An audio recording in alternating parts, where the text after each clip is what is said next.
السلام عليكم ورحمة الله وبركاته.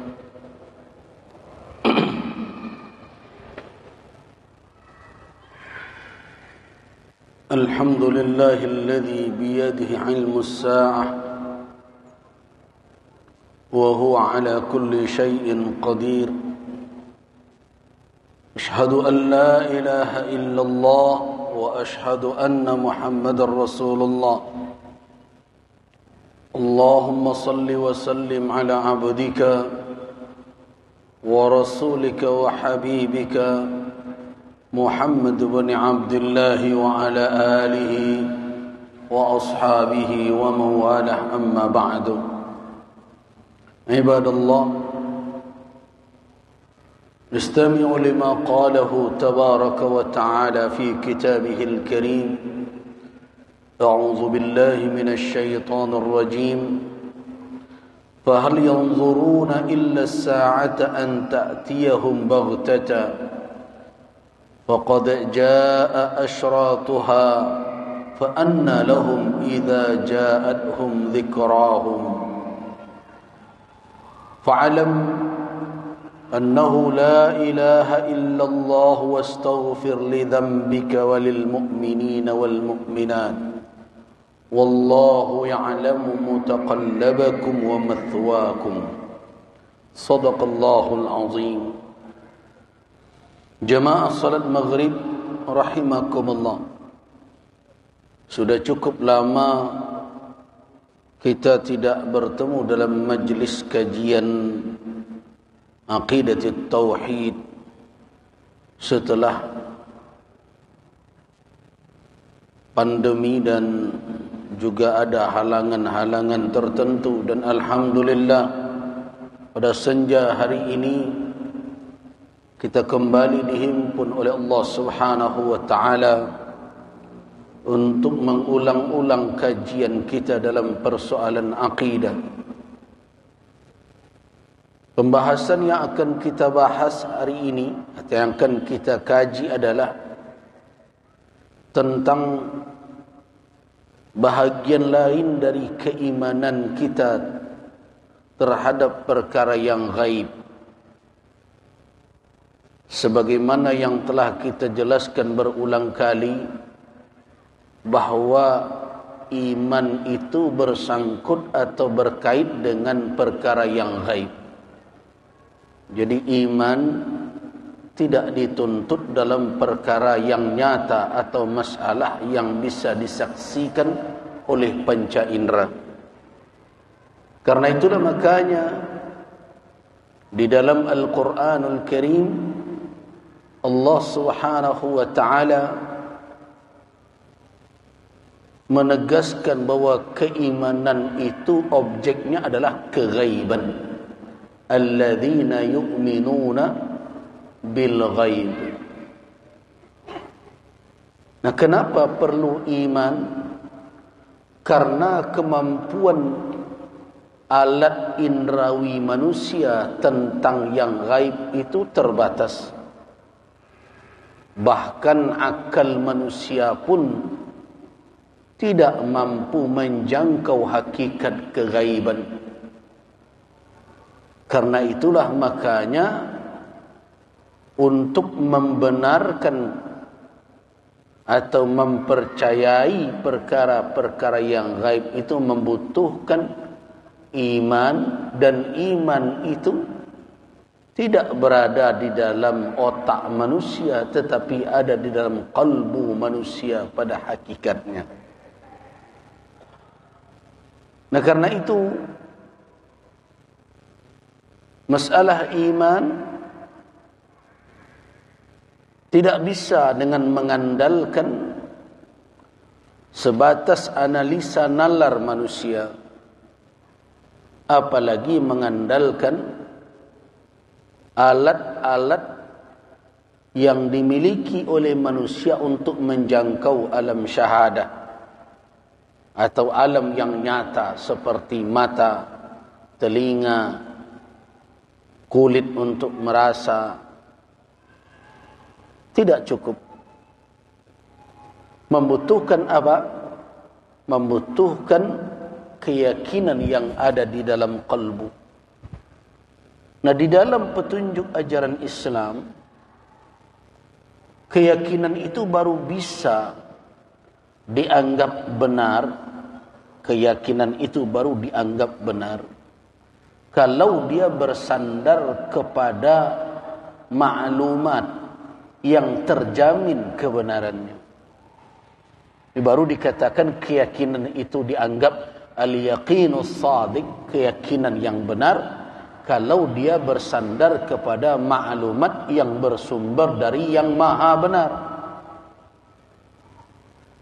Kalau maklumat itu bersumber dari yang mungkin benar dan mungkin salah, maka dia tidak bisa masuk ke dalam ranah keimanan. Ya, apa saja perkara yang gaib,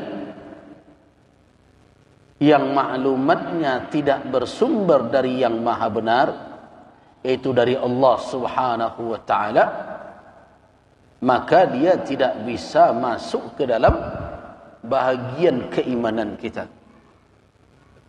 Ya, kalau ada pula yang mengatakan Nabi Isa lahir, Nabi Isa ya, bukan Isa dalam keyakinan orang beragama lain. Nabi Isa lahir tanggal 25 Desember ini misalnya. Ada tak khabar yang sahih dari yang maha benar? Dalam bentuk apa? Karena khabar dari Allah hanya dalam bentuk wahyu saja. Dan wahyu itu nanti dia akan berbentuk apa? Al-Quran atau sunnah yang sahih. Kalau tidak ada yang demikian, maka berarti itu hanya katanya, qila. Nah, perkara yang sampai ke tingkat qila itu, katanya itu, dia tidak masuk ke dalam ranah keimanan. Dan tidak boleh dibangun di atas keyakinan itu, ibadahkah, berbagai macamkah, tidak boleh. Kenapa? Karena dia hanya berdasarkan informasi yang bisa saja benar, bisa juga salah. Tidak ada yang lebih kuat. Nah, jadi termasuk juga kalau ada orang yang tidak percaya dalam perhitungan tanggal, Rasulullah lahir 12 Rabiul Awal misalnya, apakah rusak keimanan orang? Tidak. Karena memang tidak semua sejarawan sepakat dengan tanggal itu. Begitu juga kalau ada yang menghitung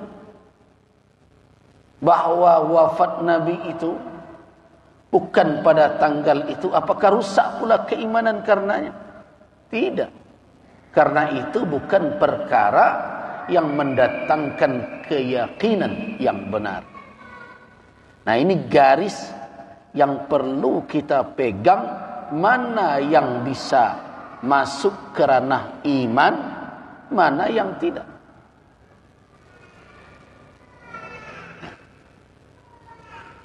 Kenapa demikian? Karena kegaiban tidak ada ilmunya pada manusia. Mafatihul ghaib, kunci-kunci kegaiban itu hanya di sisi Allah subhanahu wa ta'ala. Jangankan isinya, kuncinya saja hanya pada Allah subhanahu wa ta'ala. Karena itu kalau ada orang yang mendakwakan dirinya mengetahui yang gaib, ada beberapa kemungkinan. Kemungkinan pertama, dia mendapat ilmu dari Allah tentang yang gaib. Allah mengkhabarkan kepadanya. Tentu orang yang dikhabarkan oleh Allah tentang kegaiban dan yakin dia pasti itu kebenaran informasi dari Allah, kedudukannya adalah para nabi.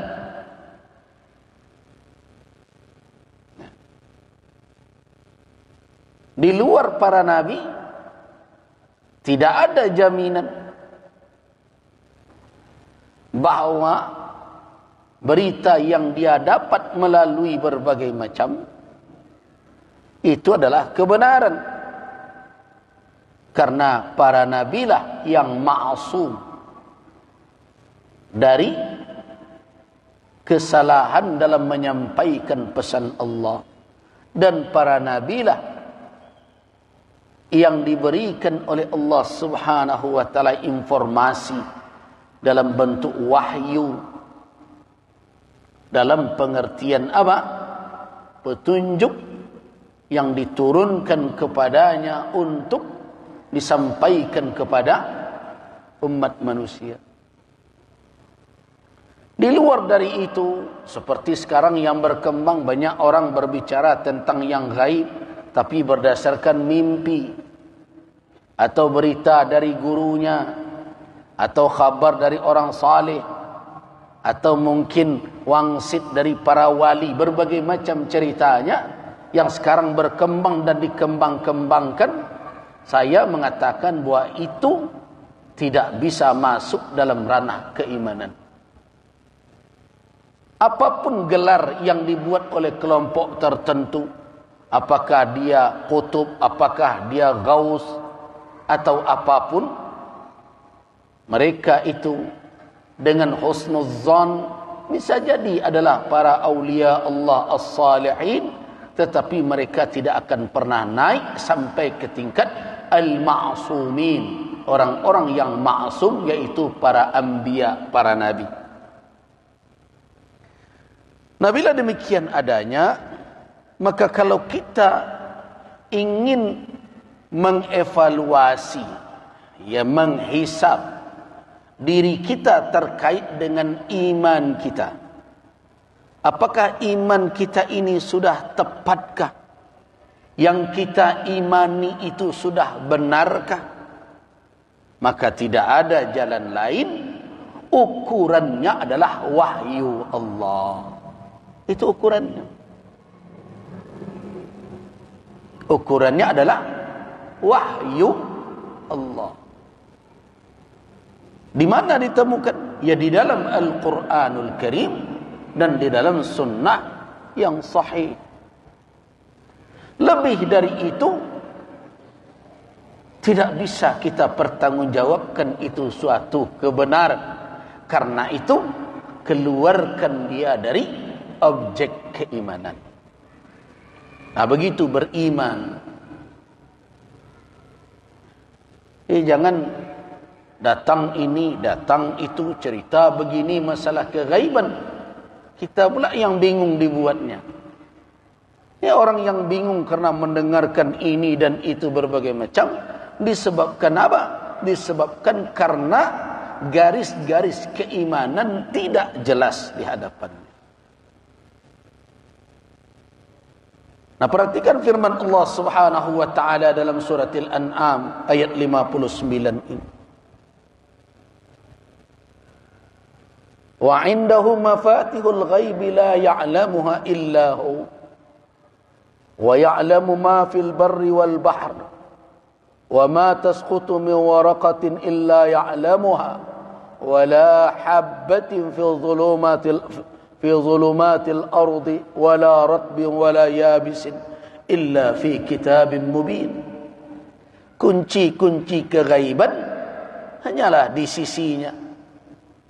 Tidak ada yang mengetahuinya melainkan dia. Uslub yang seperti itu melainkan dia. Uslub yang seperti itu memfaedahkan hasar. Artinya tidak ada yang mengetahui kunci keghaiban.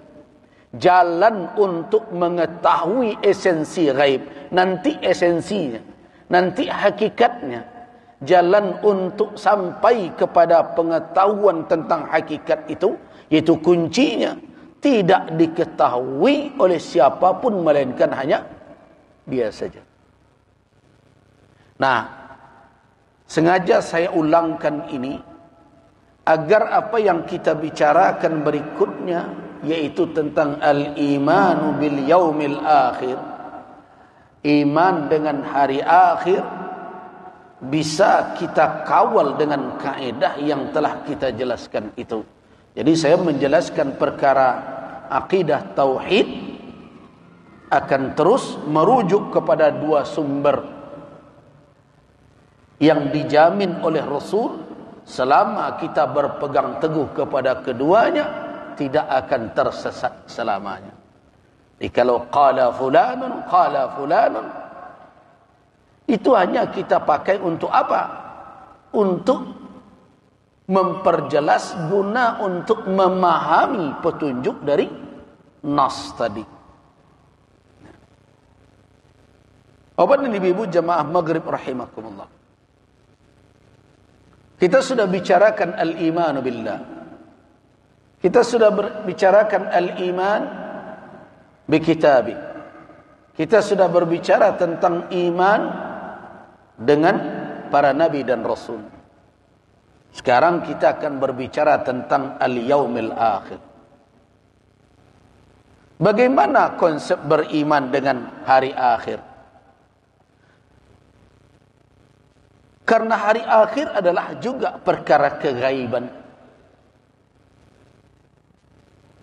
Dan dituntut kaum muslimin untuk mengimaninya. Jadi kalau dituntut mengimaninya berarti dia gaib.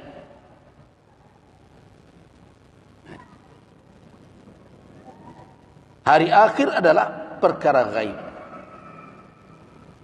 Dia belum lagi tiba.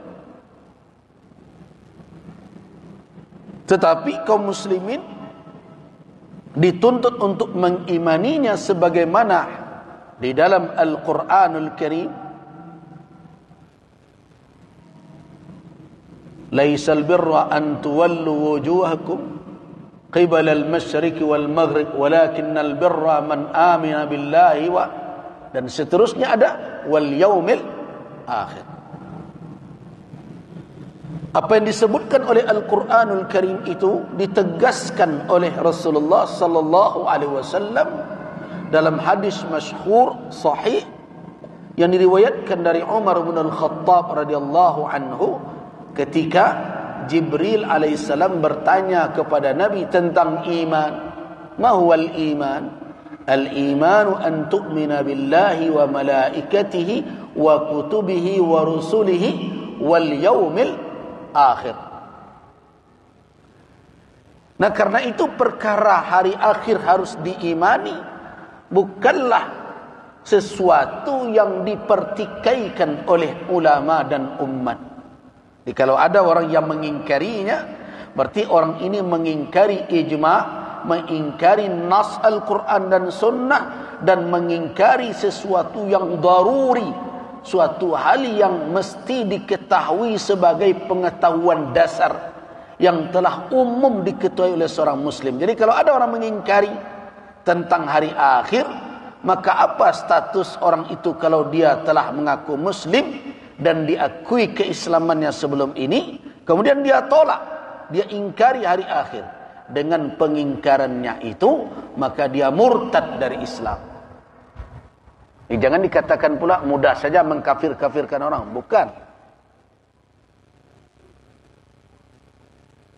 Jadi siapa saja yang mengingkari tentang hari akhir, bahwa hari akhir itu pasti akan terjadi, kemudian tiba dia tidak mempercayainya, dan dia muslim, akibatnya apa? Murtad dari Islam, keluar dari Islam. Kenapa? Karena dia mengingkari sesuatu yang tegas di dalam nas, pasti dalam nas Al-Quran dan Sunnah, telah berijma' ulamaul ummah dari zaman ke zaman semenjak dahulu, dan masuk dalam perkara ad-daruriyat, perkara-perkara yang daruri, yang diketahui dengan mudah, tidak membutuhkan analisa ijtihad, kemudian diingkarinya. Maka orang yang mengingkari tentang hari akhir itu, dia ingkari keberadaannya kejadiannya yang akan tiba itu, maka dengan itu dia berarti kafir dengannya. Nah, dia murtad kalau dia ingkari hal yang demikian. Nah, karena itu memperkokoh keimanan kita tentang hari akhir haruslah terus diusahakan oleh kaum muslimin.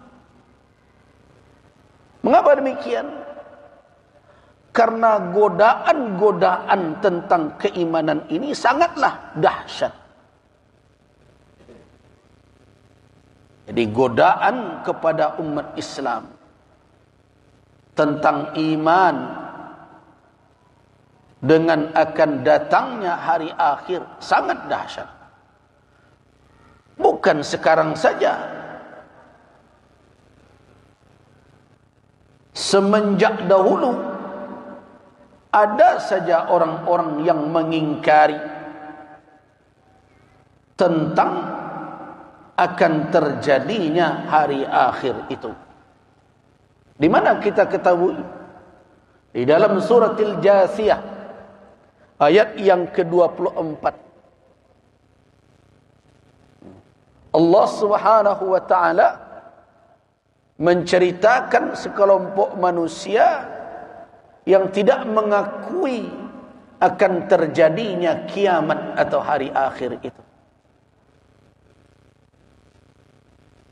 Mereka mengatakan, wa qalu ma hiya illa hayatuna ad-dunya namutu wa nahya wa ma yuhlikuna illa ad-dahr wa ma lahum bidzalika min ilm in hum illa yadhunnun. Ada kelompok manusia yang mengingkari bahwa akan ada akhir dari seluruh kehidupan di alam semesta ini. Mereka mengatakan bahwa yang ada di dunia ini tak lebih adalah proses yang dituntut oleh perputaran waktu dan zaman. Nah, di sebagian agama lain berkeyakinan seperti ini. Agama yang mengakui reinkarnasi. Mati, kemudian mereka berproses, siapa yang baik, yang buruk, mereka akan kembali dalam kehidupan berikutnya.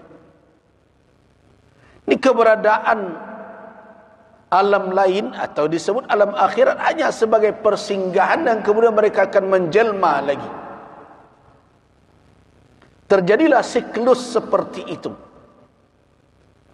Karena itu mereka biasanya menyimbolkan dengan dua warna, hitam putih yang terus berputar. Begitulah. Jadi zamanlah yang meredarkan semuanya. Tidak ada akhir dari kehidupan ini secara total. Nah, konsep keimanan yang membuat dunia tidak berujung, tidak ada hari kiamat, itu bukan konsep ajaran Islam. Jadi karena itu jangan umat Islam asal menyebut saja hukum karma bawa wujud ke dalam Islam. Tidak ada di dalam Islam hukum karma, hukum karma. Konsepnya tidak demikian. Awakku kan kini karena mungkin ada kelemahan dari ulama menjelaskan, atau bisa juga karena kemalasan kita untuk menambah wawasan keislaman. Saya heran juga ada orang Islam ketika ditanya, balai sehat-sehat saya? InsyaAllah. Tanya ada orang lain sehat? Tidak. Ya, kalau lain terasa sehat, tidak. InsyaAllah. Jawab, Alhamdulillah. Dalam khutbah kemarin saya ingatkan, ada orang lah meninggal, itu doaan semoga husnul khatimah, nyalah mati. Dan didoakan husnul khatimah itu orang hidui. Jadi aneh. Kita seperti latah-latahan juga. Orang beragama lain kan ikut-ikutan dengan kita.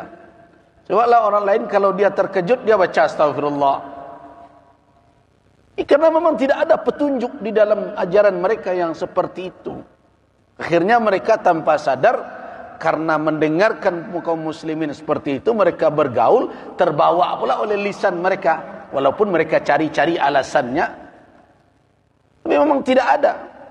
Nah, kita lengkap petunjuk agama kita, cuma kita saja yang tidak mau tahu, atau bahkan tidak mau menambah wawasan, sehingga jadi keliru. Membaca inna lillahi wa inna ilaihi raji'un saja, ada pula yang keliru, dia baca inna lillahi wa inna ilaihi raji'un. Jadi malu semestinya. Kadang yang sedih betul, kita ada pejabat kita ingin sepertinya islami ketika memulai pidato, membaca doa iftitah sebab lebui. Entah apa-apa nak dibacanya. Because kalau diluruan orang berang lo tu.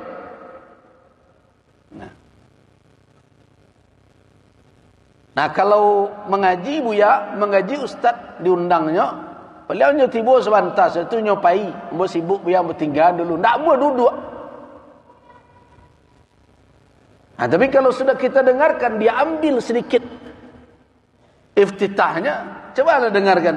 Alhamdulillah wa syukurillah, katanya kan. Bercampur bahasa Arab dengan bahasa Indonesia. Alhamdulillah bahasa Arab, wa syukurillah jadi bahasa Indonesia. Kalau kan dibuat pada itu, bacalah alhamdulillah wa syukrulillah. Begitu. Kau enggak alhamdulillah wa syukurillah. Jadi jangan latah-latahan. Nah, untuk menghindari kita jangan terseret kepada godaan-godaan keyakinan lain, tidak ada jalan bagi umat Islam melainkan memahami bagaimana petunjuk Islam tentang ini. Tapi kalau nak nama beraja, nan duduk mengaji malih, kalau tabligh akbar kancang. Tabligh akbar 1000 orang bak kemajan nama daliko. Tidak mungkin. Teori tabligh akbar tu, pilihlah topik yang membuat orang tengango mencari awak sadonyo. Tu teori tabligh akbar tu. Kalau tidak, di siko menyanyi, siko menangis, siko bersorak. Nah, teori tabligh akbar tu apa? Buat orang menghadap ke kita dengan apa? Kadang melawak, kadang mengejutkan, kadang diambil topik-topik yang bisa menjadi perhatian semua orang. Nah, untuk duduk melakukan ta'lim, tidak mungkin. Nah, tapi umat ini kadang-kadang diberi petunjuk seperti itu, tidak mau. Yang pengajian yang betul-betul dia duduk mendengarkan, memahami sedikit demi sedikit, itu tidak banyak mereka hadiri. Ini yang membuat kita sedih. Kita lanjutkan. Jadi ada orang yang berkeyakinan tidak ada akhir kehidupan dunia. Dia akan berputar terus. Ini kalau yang mati, ya sudah mati karena waktu, zamannya sudah selesai. Makanya di dalam ayat ini apa kata mereka? Wa ma yuhlikuna illa ad-dahr. Kita hanya dibinasakan oleh waktu, oleh zaman saja. Kehidupan apa? Hanya kehidupan dunia, namutu wa nahya. Kita mati, kita hidup hanya di sini. Maknanya apa? Tidak ada kehidupan di alam lain. Nah, Allah Subhanahu wa taala mengatakan bahawa pernyataan mereka itu tidak berdasarkan ilmu. Pernyataan orang ini tidak berdasarkan ilmu. Berdasarkan apa? Berdasarkan zon, dugaan, agak-agak, kiro-kiro saja. Makanya dikatakan oleh Allah, wa ma lahum bidzalika min ilm. Mereka tidak punya ilmu tentang itu. Yang mereka katakan tak lebih buah dari apa? Dari zon, dari dugaan, dari agak-agak. Makanya kata Allah, inhum illa yazunnun. Mereka hanya menduga-duga saja. Nah, artinya apa? Keyakinan tidak boleh tegak di atas zunun. Keyakinan harus berdiri di atas ilmu. Nah, begitu juga tentang hari kiamat. Masuk kita kepada topik pembahasan kita, tapi jangan diharap selesai malam ini. Dan rumitnya kini dimulai diansu pembukaannya pas diisinya dak tiba lo lagi. Tu di ujung lo tiba balik jadi kaji kok bolong-bolong. Nah, itu nan marumit wah. Ini maaf saja. Banang kok rajin apa mengaji di surau karena jamaah surau tu rutin datang. Jadi yang mau tahu wajahnya. Ah berarti ilmunya dari awal sampai akhir satu topik itu selesai.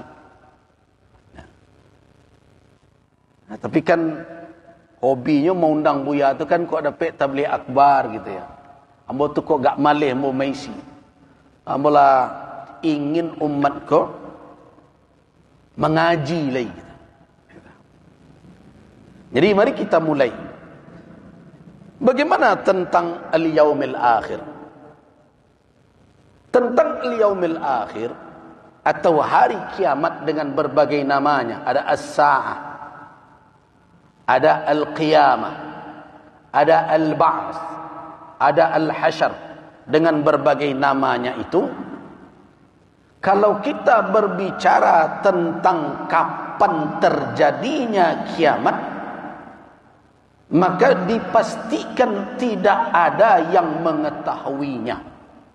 Kalau kita berbicara kapan terjadinya, pastinya peristiwa itu akan terjadi kapan, tidak ada yang mengetahui. Nah, ini tegas di dalam Al-Quran dan tegas pula di dalam sunnah disampaikan oleh Nabi. Di dalam Al-Quran Allah Subhanahu wa ta'ala setidaknya ada 3 ayat ini. Apa dan ibu-ibu bisa membacanya?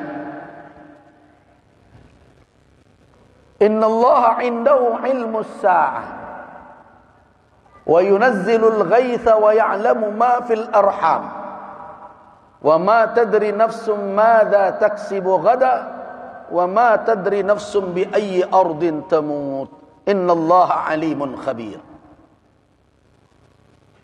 Sesungguhnya Allah hanya di sisinya. Innallaha indahu ilmus sa'ah. Ini juga termasuk uslub hasar, pembatasan ilmu tentang kapan kiamat itu hanya ada pada Allah Subhanahu wa ta'ala. Kemudian di dalam ayat lain juga ditemukan dalam surat Az-Zukhruf, wa tabarakalladzi lahu mulkus samawati wal ardi wa ma bainahuma wa 'indahu ilmus sa'ati wa ilaihi turja'un. Perhatikan kalimat wa 'indahu ilmus sa'ah. Hanya di sisi Allah ilmu tentang kiamat.